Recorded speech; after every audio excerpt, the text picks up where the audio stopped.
So, over to our final topic of the day, which kind of leads onto a part 2 of this topic, which is Jabran's idea. So, Alien Game actually should say Alien Game sequel at the Game Awards. So, basically, there's a bit of a rumor going around on the internet that Alien Isolation sequel is going to be announced at the Game Awards, which is a week on Friday. I'll bring my notes up here. Bring it up. So this is from cineblend.com. And it said, Aliens franchise has had such a rocky road through the world of interactive entertainment. Some of the games have been serviceable, others have become cult classics. A few are extraordinary and some are downright terrible. Well, there have been rumblings about a new Alien game being in the works, and that it might get announced at this year's Game Awards. According to PC Games End, we could be seeing a new game announced which will be set within the Fox's Alien universe. This will have picked up from tweets set from the Game Awards host, Jeff Keighley, who noted that the worlds will change on December the 6th, using a font similar to the one used for the Fox's sci-fi thriller series. So, guys, have you guys played Alien Isolation? Seen a lot of it. I've seen loads of it. I watched so cheap now. Jacksepticeye playthrough. It's so cheap. If you've not played it, even if you're not a massive horror fan, because to be honest, I'm not a remote horror fan. It's not actually that scary. It's more the ambience of the sci-fi. The suspense. Yes, and the sci-fi. It's not cheap right now. It was out. Whenever it's still 30. If you look on PSN for insane. deals, quite often it's always the game that's Oh, discounted. I'm sure when they had a big sale going on, whether it might have been with Black Friday, I'm sure it was about £4. Like it was dirt cheap.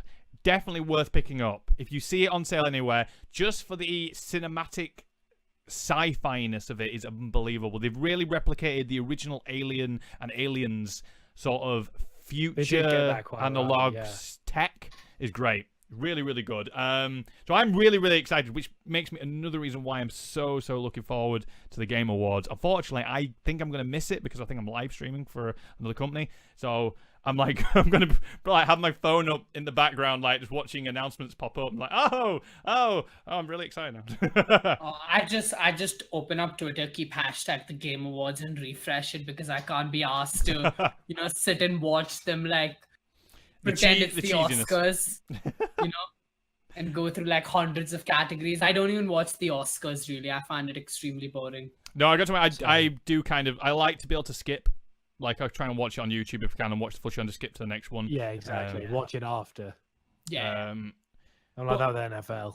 So I'm interested to see, like, obviously, because within the Game Awards, it is actually not a bad award. Like last year was quite a good one as well. I think out of all of them, it's probably the most interesting one to watch. Because I believe it was last year the guy who developed it was the prison game, co-op game, A Way Out. The developer of that went on stage and basically EA published that game, and he basically told EA to sort their shit out on stage live. I think he had a bit to drink. It was hilarious. Go watch it on YouTube. He basically just called EA out on the stream. But because it was to do with around about the time where Battlefront, like loot box situations, stuff like that. Yeah. And basically he just said like, sort your shit out, and they published his game, and he was a bit like, oh, but it was entertaining at least. Nice. Yes. I think, go on. I think recently the biggest thing I saw where with the joke on the Game Awards or something like that was, I don't know if you'll have heard of Comedy Shots gamer KSI's younger brother. So apparently he was presenting an award, and he says best developer goes to, and he says Epic Games, and then he says no, it's a joke, I was just joking, it's not Epic Games, I think it was Activision or something that actually won. But he did this on stage intentionally, and I'm like, no. Oh, cringy. No. Oh no. Oh, it's the same as the what is it, La La Land situation. Oh. Goes to La La Land. No, it doesn't. No, it doesn't. How did they get that wrong? Oh god, that was ridiculous. I think he just assumed it was La La Land right off the bat. You know? Didn't even look. La La Land.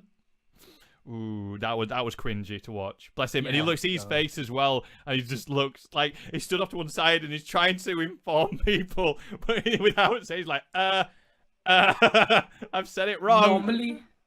Normally the biggest story during award weekends is Jennifer Lawrence tripping again on the Oscar red carpet. She's done it like 3 times now. Yeah, she's a fucking nightmare. She needs heavier shoes. Oh, but then I God. woke up and it's like, oh no, they didn't do this. Not with La La Land.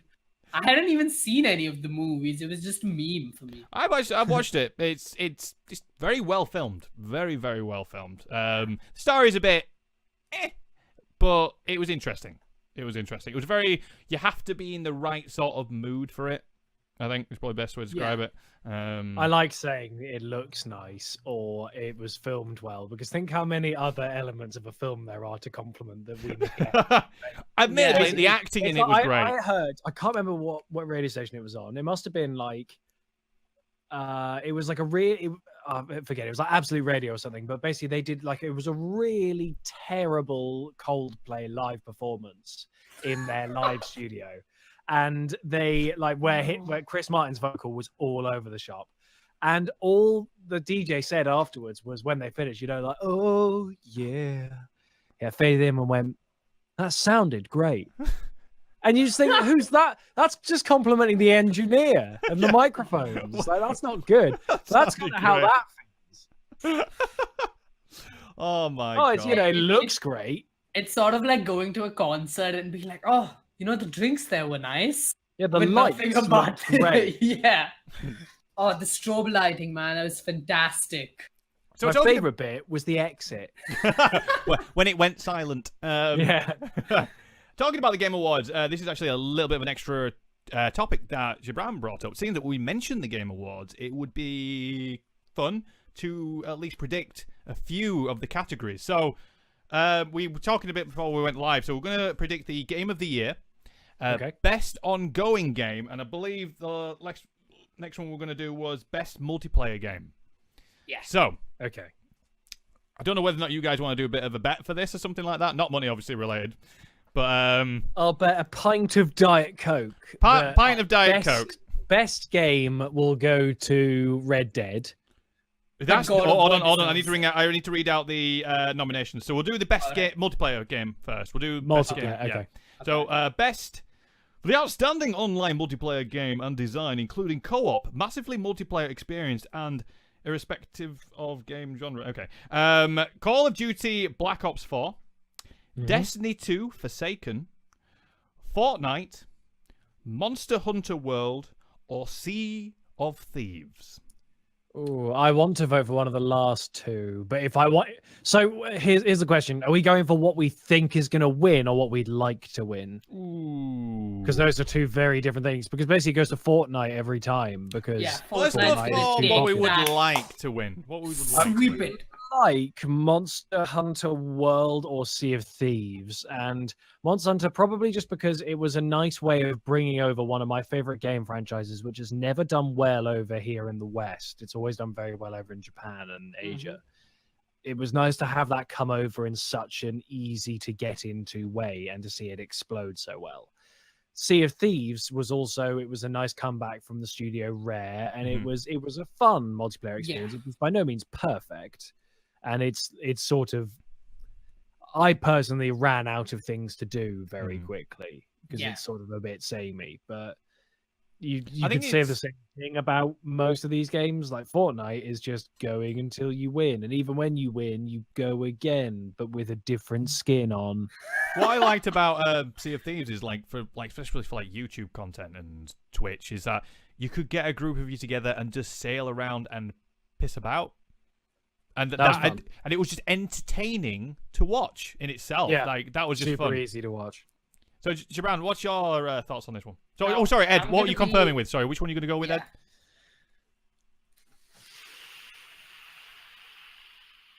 You can hear the cogs going. Jesus, it's tough because I think they're both completely equal because they're both 4-player but one's an open world and one's I'm not. going to write these down as well.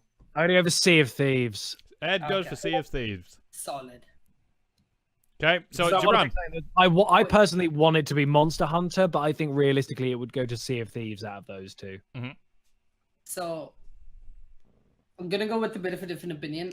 I think Destiny 2 Forsaken deserves it, even though I haven't played it because it revived a dead game, like straight up. Destiny 2 died out super quickly, like it wasn't Yeah. as popular, similar to Sea of Thieves, but Forsaken kind of brought it back in that sense. I haven't played it, but I got it for free, so I'm gonna install it and give it a whirl. But what is going to win is Fortnite. It's not even like a doubt in my mind. Yeah. Because it's definitely going to win. That's not even a question at this point. Black Ops would win, but it's doesn't have its own identity. It's sort of a mix between PUBG and its own thing. The You're only original bit about it is zombies. See, that's Yeah. that's the one I was going to go for is Call of Yeah. Duty. Mainly because I don't think it will. But for a franchise which I was done with Call of Duty. I was not That coming is a back. good point. And they did blackout mode, and I'm going, ooh. And to be honest, It was struggle. a good enticing feature. Yeah, and I Yeah. struggle with Fortnite. I enjoy it. I'm just not very good at it. But I've never won. I won once, just once, and that was very early in its launch. And I think it's because everybody else was trying to get used to it, and that was pure luck.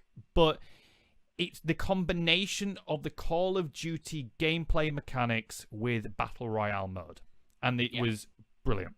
I loved it. And I'm still enjoying it now. And I'm looking. Some of my friends are going to be getting it for their Christmas, and I'm like, great, because you guys don't have it on PS4.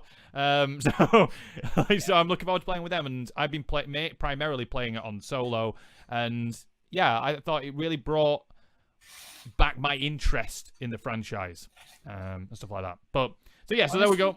So I will write that down. So in COD. Yeah. Fortnite's definitely going to win because it sort of revolutionized the industry in the sense that now gaming is so mainstream. Like, whenever you hear games, you hear Fortnite synonymously. But And I the think game that's before that was the only like reason it's gonna win. Minecraft. I think that was like the Yeah. one before, which was the one that sort of Minecraft, Mario, broke maybe. that. I think it just broke that bubble. Like we did it when the Wii launched. It was people started playing it who weren't interested in video games. Yeah. And I think that's what all video game developers are wanting to break, but you can't ever predict it. See, one of the craziest things that made me go like, oh my god, Fortnite is the biggest thing in existence, was when a Fortnite streamer was on the cover of ESPN. Now that's not something that's a laughing matter. Ninja was on the cover of ESPN, and he did that on the back of Fortnite. And that just shows that this game is now more than just a game. You know, It's just Which is it's why I think it's gonna become win. socially just one of those Yeah. games, isn't it? Yeah. Anyway, I'm seeing videos of high school kids doing Fortnite dances, like dance-offs, and I'm like, no. I'm feeling old. I used to enjoy Fortnite to the point where I would play it sometimes with the game hog community. Yeah. And it's sort of a bit like Rick and Morty in that I like Rick and Morty a lot. I don't want to go near Rick and Morty anymore just because of how shitty it's become as an online vestige. You know? See, I still play Fortnite, but you'll rarely ever find me playing it alone. Yeah, it's only always fun gonna with be with friends. others. Yeah. I can't Because- play it solo anymore. I uninstalled it. It's horrendous when you shoot someone once and suddenly they have the Tower of London built right in front of you. You're That's a good way dead. to say. Especially on PC. Yep. Especially on PC. It's bad. It's so bad how the skill gap has been created in that game. Well, guess No. what's in the best ongoing game? Fortnite. Battle Royale. So on to our second category. Awarded to the game for outstanding development of ongoing content that evolves the player experience over time. First up, Fortnite wins. Destiny 2 Forsaken. Is this the same games? Fortnite, No Man's Sky, Overwatch, or Tom Clancy's Rainbow Six Siege. It could be between Siege and Fortnite, you know. Yeah. I really Siege is my favorite game right now. I really want to give it to Siege. Inyana in the chat has just literally screamed, Siege! Yeah, literally, because Siege is an ever-evolving experience, at least for me. They have new operators come out. The game was dead when it launched. Like, no one was playing it. It was a shit experience. No one enjoyed it. The developers literally brought it back from the dead. I personally enjoyed it at launch. I just played Terrorist Hunt all the time. I'm really boring. The game is 3 years old, but it doesn't feel that way. They've given an Ultra HD texture pack. They've made the game play well. They have a rank system. It just works. Yep. But if I'm talking about who's gonna win, it's either gonna be Fortnite or Overwatch. I'd say Siege keeps up to date more than Overwatch. How often does Overwatch get new updates and new operators or new characters? In fairness, more frequently than the gaps between the operator releases. Because in Siege, it's once every 3 months. You get 2 ops and 1 map. For free. Oh, it's not that frequent with Overwatch. I don't think. But with Fortnite, it's every week. That's well, true. they've got the seasons and everything, haven't they? So but that's their overrunning theme. So they have Fortnite has an overrunning theme for their battle pass. Right. So the last season was 3 months ago, was Worlds Collide, which is all about like various real life things entering into the Fortnite world and Fortnite things entering into real life. Like if you went near Buckingham Palace, there was a llama from Fortnite just sitting there. So that's how they promoted it. And this season was Darkness Rises. So the tier 100 skin was this werewolf character who you can evolve by gaining XP. Okay. Besides doing that every 3 months, every week they have new items that enter the game. So this week there was dynamite. Last week there was dynamite. This week they had a new shotgun. Next week they've already teasing something else. And now they have this tournament thing going where 2 days ago they had this qualifier, which you, me, anyone could have participated in to take place in the esports Winter Royale tournament. So in terms of content and actually putting stuff out, I think Fortnite's going to take it. But I really want to give it to Siege. So you're going to go with Siege? Yeah, I'm going to go with Siege. Siege, I think it's crossed the board on that one. I hope it does go to Siege. I do enjoy it. It is going to go to Fortnite, though. Yana just said in the chat, can we beep every time that Gibran says Fortnite? This is an intervention. Yeah, it's a problem. It's a problem. So moving on to the final award. Well, obviously there's loads of awards in the Game Awards, by the way. We're just choosing 3 because otherwise we'd be here all night. The Game of the Year, the big award. So, recognizing a game that delivers the absolute best experience across all creative and technical fields.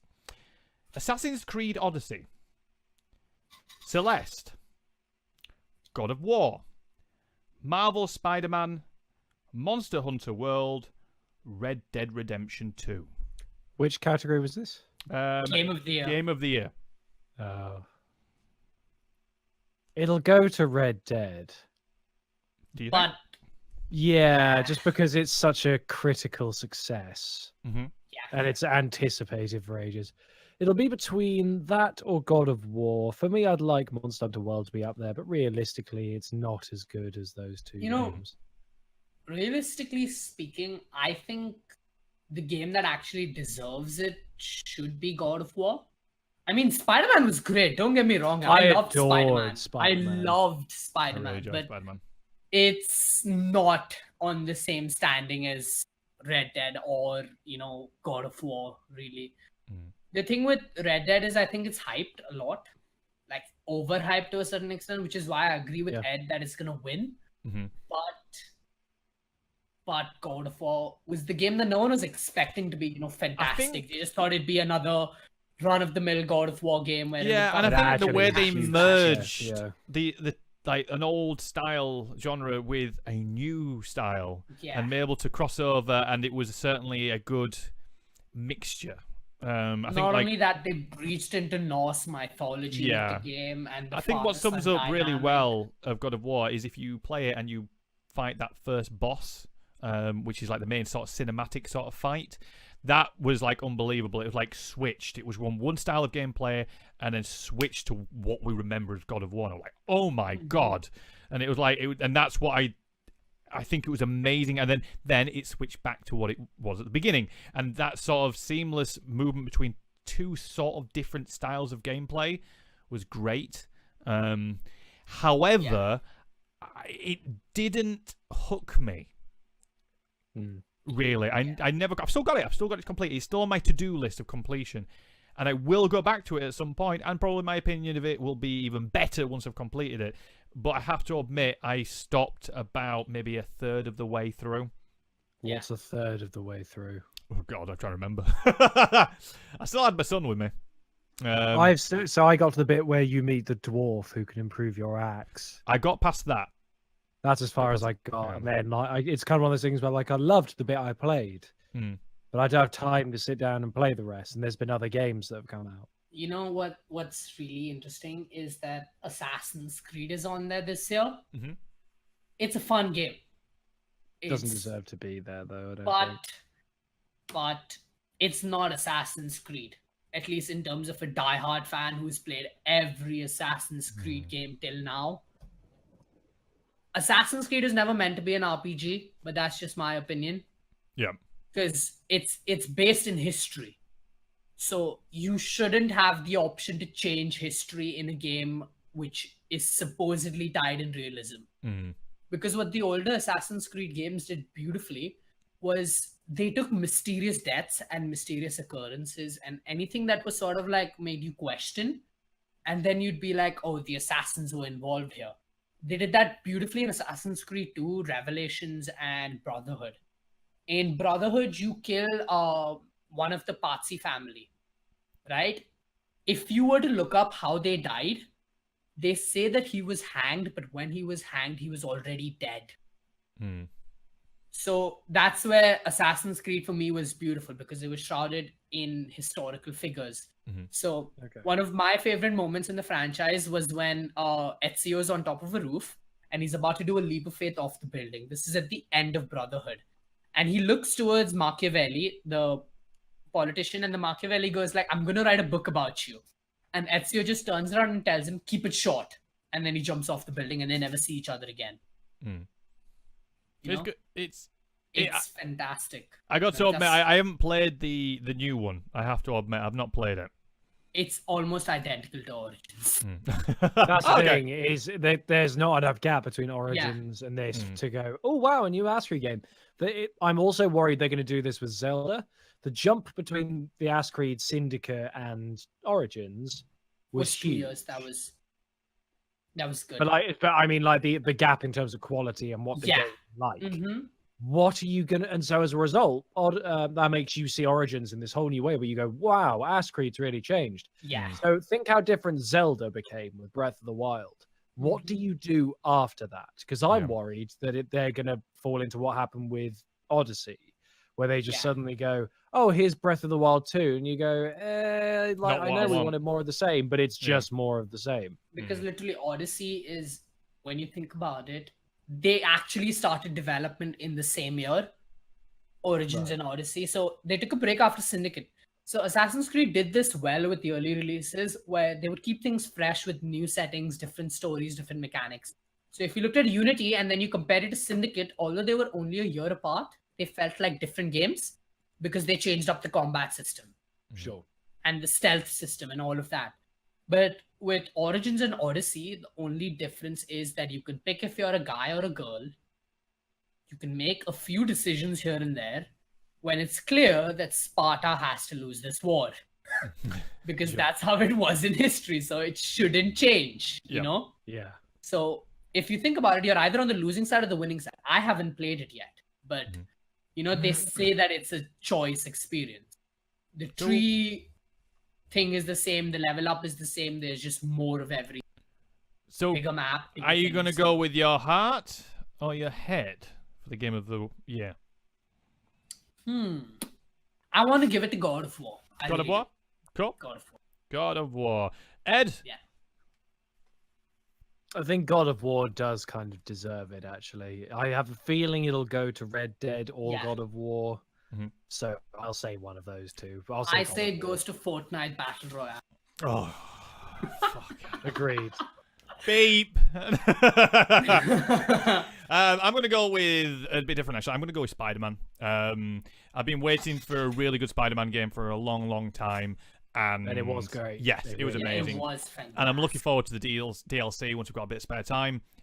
It's been the first game since I platinumed for about 5 or 6 years. It's been a long time since I platinumed a game on PlayStation. And that was the first one I've done for a long time. And admittedly, it was a very achievable platinum, but it was still, I still wanted it. I was like, I'm going to complete this to the end. I believe some of the moving around the world and getting some of the collectibles was very well done. It wasn't too much of a chore. It was delivered to the player very, very well. And everything had sort of a reasoning behind it, like even collecting his backpacks. They had like little items in it, which had stories and little aspects of like that. Doesn't have the symbiote suit in the game, so that does get a mark down. But yes, maybe for the second game. Yeah, he did say it. He was like, we wanted to put the symbiote suit in the game, but we felt like it deserves a story of its own. Couldn't they just do it as DLC? Like, just give me as an extra. I want the symbiote suit. Because one of my favorite games of Spider-Man was Web of Shadows. Great game. Original story, loved the dynamic of picking which side you want, and all of that. And my favorite part about Marvel's Spider-Man was one of the biggest Easter eggs that I enjoyed was there's this backpack you can find, right? And inside it is a little trophy.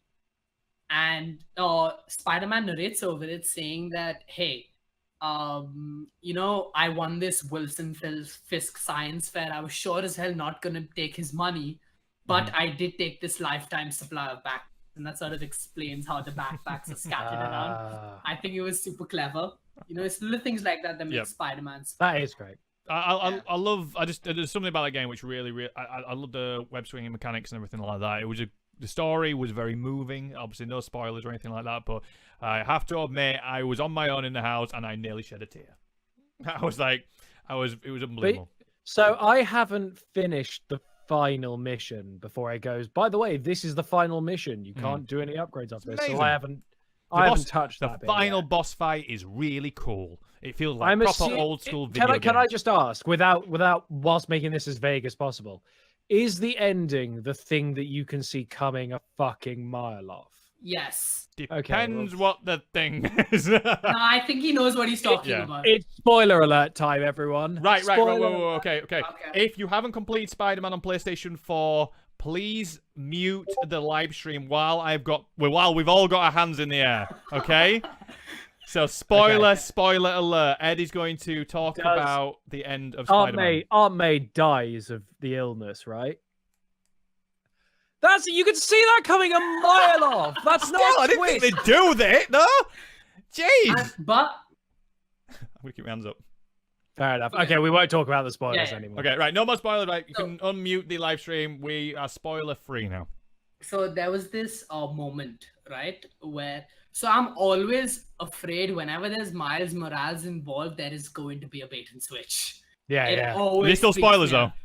No. Okay. It happens very early game. Okay. So that first scene with Peter Parker ending up somewhere and then Miles Morales, you get into the first sneak scene with Miles Morales. When I saw that happen, I am like... I freaked out. I freaked out a little. I'm like, oh no. I spent all this time on all these suits and all this stuff. You can't have this happening right now. The question is, they're going to do a sequel, obviously. Yeah. Do they do... Well, there's obviously something they're hinting at the end of the first one, which you're going to obviously lead on to in the second one. When do you think they're going to maybe move Miles Morales to be the main character? Will it be the second game? Or do you think it's going to be the third game? I think it'll be halfway through the second game. Halfway through or in the first third, because you can't have half of Peter Parker, but Peter Parker dies in the Ultimate Universe, so you have to kill him off. But there's other iterations where he retires. Do you think it might do like a 50-50 gameplay, what it did with Mary Jane with this one, Do you think they might then start feeding in Miles Morales and maybe some teaching aspects and stuff like that, and maybe try and blend the two of basically two different Spider-Man, and then maybe the third one being all? Oh, that would make Spider-Man 2 have two meanings. Oh yeah, Yeah. Thought about. Yeah. I think something very interesting they would do. So you know how the first game had the tutorial based around like his new suit, Yes. like the swinging mechanics. They could have the second game's tutorial be you playing Miles Being and taught by Spider-Man being taught by Peter. It's just a That would be quite cool, thrown out actually. idea out there.